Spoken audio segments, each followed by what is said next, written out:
闹越大声，越是残忍。挤满体温，室温更冷。生完后的我一度陷入焦虑，走形的身材，被困住的时间，母亲的身份像无形的大手，我沉浸于当妈妈的幸福，但好像弄丢了做自己的快乐。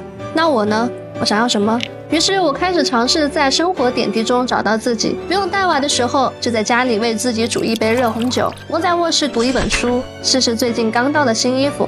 每每看到镜中的自己，似乎也能在平凡的身份转换中寻找到自由的气息了。陪在我身边的美的无风感空调，成就了毫无束缚的舒适感。它有行业创新的无风感功能，冷风吹到主风口，分流打散成柔风，侧翼还有无风感双风口加持，舒适的风全屋环抱，几乎感受不到风感，又能感受到层层凉意。它就是如此柔和但有力的陪在身边，让我在不带娃的间隙也能舒适享受做自己的快乐。还有一键开启的母婴模式，也像是专门为我而定制，既考虑到了宝宝的发育期易敏感，又考虑到了自己。室内开空调的憋闷，皮肤很容易干燥缺水长温，所以美的无风感就根据大数据定制了黄金配比，让温度、湿度、风速达到母婴都舒适的平衡。这样一来就不用担心开空调导致的皮肤干燥紧绷问题了，非常舒适。它还有4重母婴级净护，开机就有干净风，用着健康又放心。有了它，真的大大提升了生活幸福感。谁说做妈妈和做自己不能兼得？感谢无风感，让我既能呵护宝宝的健康，也能照顾到自己的美丽。当然，这台我为自己喜爱买单的美的无风感远远不止于此。特别升级的爱一盒省电算法，能让所有妈妈都敢放心大胆的开空调，不用再为了节省家庭开支而害怕电费刺客。眼下想要制冷就开启一键酷省电，立马省电35%。